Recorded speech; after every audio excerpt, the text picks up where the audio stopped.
छान अशी घरच्यांसाठी हॉटेलसारखी चिकन दम बिर्याणी केली बरं का. अर्धा किलो चिकन स्वच्छ धुवून घेतला आणि मॅरिनेट केलं. अर्धा चमचा मीठ, 1 वाटी दही, 1.5 चमचा अद्रक लसूण पेस्ट, 3 टोमॅटो प्युरी, 1 लिंबाचा रस पिळून घेतला, 5 ते 6 हिरव्या मिरच्या, थोडीशी कोथिंबीर, थोडासा पुदिना आणि काही सुके मसाले घालून घेतले. सर्व साहित्य एकत्र करून घेतले आणि चिकनच्या प्रत्येक पीसला मसाले आणि दही लावून घेतलं. चिकन मॅरिनेट होईपर्यंत 7 ते 8 कांदे पातळ कापलेले तळून घेतले. कांदे ब्राऊन रंगावर आले लगेचच तेलाबाहेर काढून घेतले. कांदा गार झाल्यावर कांदा हाताने कुस्करून चिकनवर घातला आणि चिकनमध्ये मिक्स करून घेतला. चिकन दम बिर्याणीसाठी अर्धा किलो बासमती राईस घेतला. 2 पाण्याने हलक्या हाताने धुवून घेतला आणि पाण्यात भिजत ठेवला. म्हणजे कसं आहे ना मंडळी, राईस लवकर शिजतो आणि लांबसडक होतो. आता राईस करून घेते. 2 तुकडे दालचिनी, 2 स्टार फूल, 2 मोठी वेलची, अर्धा चमचा जिरे, 5 ते 6 काळी मिरी, 3 लवंगा, 2 तेजपत्ता. राईस शिजवण्यासाठी मोठं पातेलं गरम करून घेतलं. त्यामध्ये 2 पळ्या तेल गरम करून घेतलं. तेलात खडे मसाले घालून घेतले. 2 छोटे पातेलं पाणी घालून घेतलं.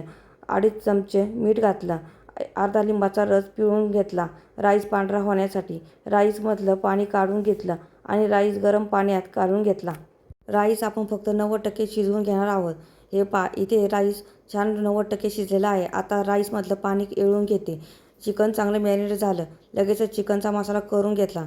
मोठ्या पातेल्यात 4 चमचे तेल गरम करून घेतलं. त्यामध्ये उरलेली अद्रक लसणाची पेस्ट घालून घेतली आणि मगाशी चिकनला मॅरिनेट करताना सुके मसाले घातले ते घालून घेतले आणि लगेचच मॅरिनेट केलेलं चिकन घालून घेतलं आणि तेलात चांगलं परतून घेतलं. आता बिर्याणीला थर लावला. चिकन मसाल्यावर 90% शिजवलेला राईसचा थर लावला. राईस एकसारखा करून घेतला. वरून ऑरेंज फूड कलर घालून घेतला. 1.5 चमचा साजूक तूप घालून घेतलं. बारीक कापलेली कोथिंबीर घालून घेतली आणि झाकण ठेवून 20 मिनिट बिर्याणीला वाफ दिली. 20 मिनिटांनंतर पातेल्यावरचं झाकण काढलं आणि राईस चमच्याने हलवून घेतला. मस्त मोकळा सुटसुटीत झाला आहे. अवघ्या अर्ध्या तासात चिकन दम बिर्याणी केली. गरमागरम सर्व्ह करते. घरातल्याने हाताची तिन्ही बोटं वर केली आणि छान म्हणून मोकळे झाले. मंडळी, चिकन दम बिर्याणी कशी वाटली? आवडली असेल तर पटकन खाऊन घ्या आणि कमेंट करा.